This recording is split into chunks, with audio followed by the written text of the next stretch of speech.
नमस्कार, मैं मनोज बिश्नोई और इस रेड प्लस न्यूज़ पर आपका स्वागत है। आज जैसलमेर ज़िले को एक नया जिला कलेक्टर मिला है। जैसलमेर की उस रेतीली धरती पर जहां सूरज की पहली किरण सोने की तरह चमकती हैं और आज नई ऊर्जा का वहां संचार हो रहा है। आईएएस अधिकारी अनुपमा जोरवाल ने जैसलमेर की 67वीं कलेक्टर के रूप में अपना कार्यभार संभाल लिया है और 7 साल बाद वही अनुभवी हाथ फिर से जिले की कमान संभाल रहे हैं, जो 2018 में मैच 2.5 से 3 महीने के लिए यहाँ आई थी। लेकिन उस छोटे से कार्यकाल में उन्होंने अपनी कार्यकुशलता के दम पर जन सेवा की भावना से लोगों के दिलों में जगह बना ली थी और अब वे वापस लौट चुकी है। पूरे अनुभव और नई सोच और सतत विकास के मजबूत इरादे के साथ में वे अब जैसलमेर में ज़िला कलेक्टर के तौर पर काम करेगी। जैसलमेर सिर्फ रेगिस्तान और किलों का शहर नहीं है, ये ऊर्जा का खजाना है। सोलर पार्क, विंड एनर्जी, पर्यटन, सीमा सुरक्षा और ग्रामीण विकास की अनंत संभावनाओं वाला जिला है और अनुपमा के इस नेतृत्व में अब प्रशासनिक मशीनरी की नई गति पकड़ेगी और ऐसी संभावनाएं जताई जा रही है कि जैसलमेर एक नई दिशा की ओर जाने वाला है। आज जयपुर में दिन भर पर्यावरण प्रेमियों ने डेरा डाले रखा।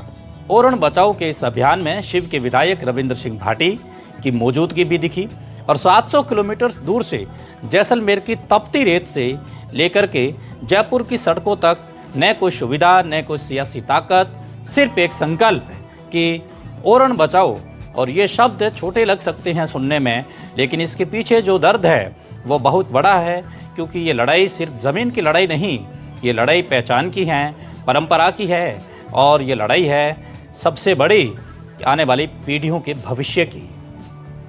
तस्वीरों में आपने देखा होगा कि हज़ारों लोगों की भीड़ और हाथों में तख्तियाँ, नारों की गूंज और ओरण बचाओ पर्यावरण बचाओ, और उस भीड़ के बीच पुलिस का पहरा, सख्त पहरा। और जयपुर की शिखर रोड भवानी निकेतन के पास वो पल जब ये यात्रा एक क्षण के लिए रुक गई और यहीं से शुरू हुआ वो असली सवाल, आखिर क्यों रोका गया इन लोगों को?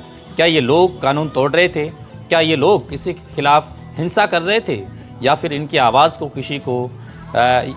है वो किसी को चुभ रही थी? ये पद यात्रा कोई अचानक उठी चिंगारी नहीं थी।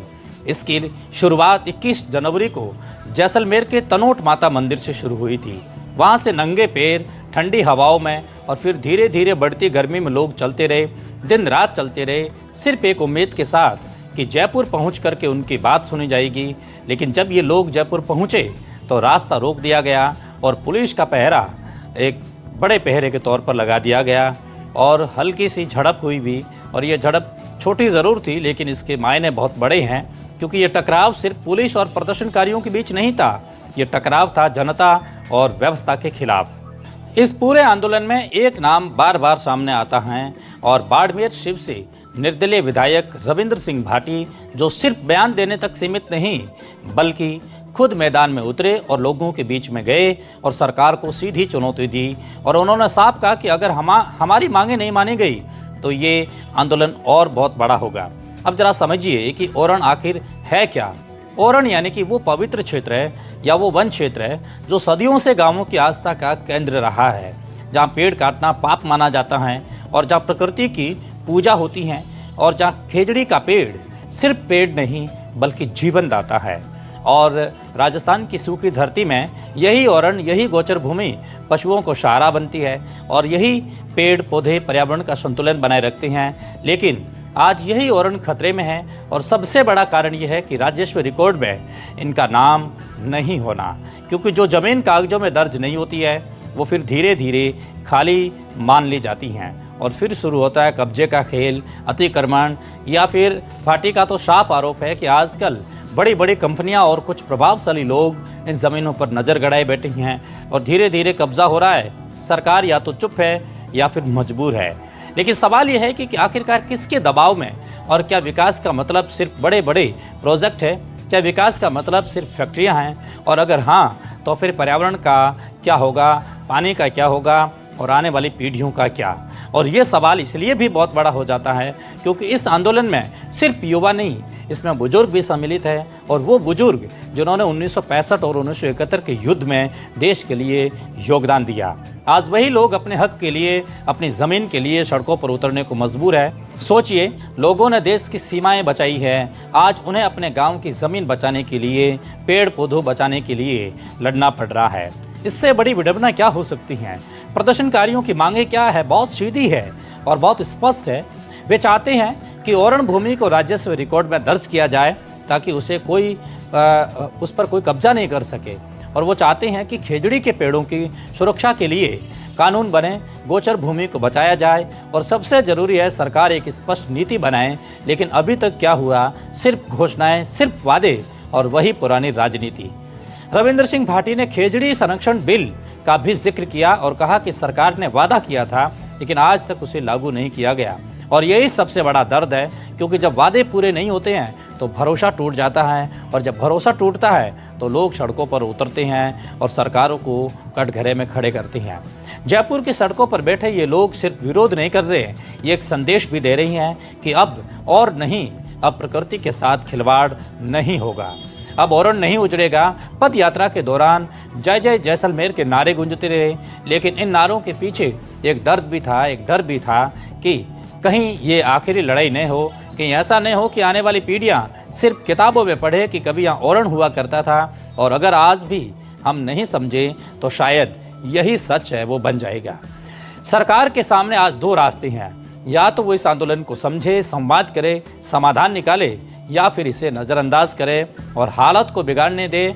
और लेकिन इतिहास गवाह है कि जब जब जनता की आवाज़ को दबाने की कोशिश की गई और वो बुलंद होकर के सामने आई है। आज ज़रूरत है राजनीति से ऊपर उठने की और ज़रूरत है उस सोच की जो विकास और पर्यावरण के बीच संतुलन बना सके, क्योंकि अगर संतुलन बिगड़ गया तो नुकसान सिर्फ आज का नहीं बल्कि आने वाली कई पीढ़ियों को भुगतना होगा। और आखिर में सबसे बड़ा सवाल आपसे ये है कि क्या हम सिर्फ दर्शक बनकर रह जाएंगे? क्या हम सिर्फ खबरें देखेंगे और ये भूल जाएंगे कि हम क्या थे और कहाँ जा रहे हैं, या फिर हम अपनी भी जिम्मेदारी समझेंगे? क्योंकि ये लड़ाई सिर्फ जैसलमेर से जयपुर तक नहीं, ये लड़ाई पूरे देश की है। ये लड़ाई उस हवा की है जो हम सांस में लेते हैं, उस पानी की है जो हम पीते हैं और उस धरती की है जिस पर हम खड़े हैं। और अगर ओरण बचेगा तो पर्यावरण बचेगा, और अगर पर्यावरण बचेगा तो हम बचेंगे। वरना इतिहास गवाह है कि जब प्रकृति जवाब देती है तो फिर कोई भी सरकार, कोई सिस्टम उसे रोक नहीं पाता। तो फैसला आपके हाथ में है कि रविंद्र सिंह भाटी सही कर रहे हैं या गलत। सरकार के हाथ में है ये फैसला और हम सबके लिए है ये फैसला, और हम सबके हाथ में भी है। क्या हम ओरण बचाएंगे या फिर सिर्फ खबरों में इसे खोते हुए दिखेंगे? सोचिए, आप एक बार ठहर कर के सोचिए कि आखिरकार ऐसे कौन से लोग हैं जो अपना काम धंधा छोड़ने के बाद पर्यावरण के लिए चल पड़े हैं। अब आपको जीवन से जुड़ी एक छोटी तो नहीं लेकिन एक बड़ी खबर बताते हैं। वर्ष 2020 में पूरा देश लॉकडाउन में था, सड़कों पर सन्नाटा था और मंदिरों के कपाट बंद थे और हर घर में एक ही चिंता, कोरोना का डर सता रहा था। लेकिन इसी दौर में एक ऐसा पल आया जिसने पूरे देश को भावुक कर दिया, जब सरकार ने दूरदर्शन पर एक बार फिर से रामायण का प्रसारण शुरू किया। और जैसे ही ये खबर आई, हर घर में टीवी के सामने लोग फिर से उसी श्रद्धा के साथ में बैठ गए जैसे सालों पहले बैठा करते थे। और इसी दौरान एक दृश्य सामने आता है जो सिर्फ एक दृश्य नहीं बल्कि भक्ति, संवेदना और आत्मा की गहराई को छू लेने वाला क्षण बन जाता है। गुजरात के ईडर में अपने पैतृक घर और अपने ही बंगले में 90 साल की उम्र में रह रहे अरविंद त्रिवेदी, यानी कि वही अरविंद त्रिवेदी जिन्होंने रामायण में रावण का किरदार निभाया था, एक ऐसा किरदार जिसे निभाकर उन्होंने इतिहास रच दिया। लोग उन्हें असली रावण के रूप में ही पहचानने लगे हैं। उनकी आवाज़, उनका व्यक्तित्व और उनका अभिनय सब कुछ इतना प्रभावशाली था कि आज भी जब रावण की बात होती है तो सबसे पहला चेहरा त्रिवेदी का ही सामने आता है। लॉकडाउन के समय जब पूरी दुनिया ठहर सी गई थी, तब अभिनेता त्रिवेदी अपने घर में टीवी के सामने बैठकर रामायण का हर एक एपिसोड देखा करते थे। बिल्कुल वही अरविंद त्रिवेदी जो रामायण में रावण का किरदार निभाया था। जैसे कोई साधक अपनी साधना करता है, ठीक उसी अंदाज में टीवी के सामने बैठे। जैसे कोई भक्त अपने भगवान का स्मरण करता है, वो सिर्फ एक दर्शक नहीं थे, वो उस इतिहास का हिस्सा थे जिसे वो खुद जी चुके थे। लेकिन फिर भी हर दर्शक उसी भाव के साथ देखते थे जैसे पहली बार देख रहे हों। और फिर वो दिन आया जो दृश्य सामने आया जिसने हर किसी को अंदर तक हिला दिया, जब स्क्रीन पर वो पल आया जब रावण यानी कि खुद अरविंद त्रिवेदी माता सीता का हरण करते हैं और वो दृश्य जिसे देखकर हर दर्शक के मन में आक्रोश आता है। लेकिन उसी दिन उसी दृश्य को देख रहे खुद रावण का किरदार निभाने वाले अभिनेता अरविंद त्रिवेदी, जैसे ही वो दृश्य आया अरविंद त्रिवेदी जी ने कुछ ऐसा किया जिसे सुनकर हर कोई भावुक रह गया। उन्होंने टीवी के सामने अपने दोनों हाथ जोड़ लिए और माता सीता से क्षमा मांगने लगे।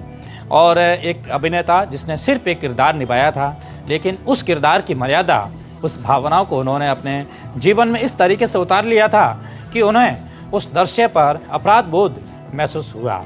उन्होंने कहा नहीं, लेकिन उनका वो मौन, उनकी वो प्रार्थना सब कुछ कह गई। सोचिए 90 साल की उम्र है, जीवन के इतने अनुभव, इतनी पहचान, इतना सम्मान, लेकिन फिर भी दिल में वही विनम्रता, वही श्रद्धा। यही तो भारतीय संस्कृति की ताकत है और यही रामायण की आत्मा है कि जो भी इसे जीता है वो सिर्फ कलाकार नहीं रहता, वो एक साधक बन जाता है। और अरविंद त्रिवेदी भी या उनका वो क्षण हमें ये सिखाता है कि किरदार चाहे कितना भी बड़ा क्यों ना हो, इंसान की आत्मा उससे भी बड़ी होती है। और जब आत्मा में भक्ति हो तो हर गलती, हर अभिनय भी सच्ची भावना में बदल जाता है। यही वजह है कि आज अरविंद त्रिवेदी सिर्फ एक अभिनेता नहीं, बल्कि रामायण के एक अमर पात्र के रूप में हमारे दिलों में बसे हुए हैं। उनका वो हाथ जोड़ करके किया गया प्रणाम हमें ये याद दिलाता रहेगा कि असली महानता अभिनय में नहीं बल्कि भावनाओं में होती हैं और जीवन को ठीक इसी तरीके से जिया जाता है। इस एपिसोड के अंदर इतना ही। रेड प्लस न्यूज़ से जुड़ने के लिए बहुत शुक्रिया। नए हैं तो लाइक और फॉलो ज़रूर करें। बहुत शुक्रिया।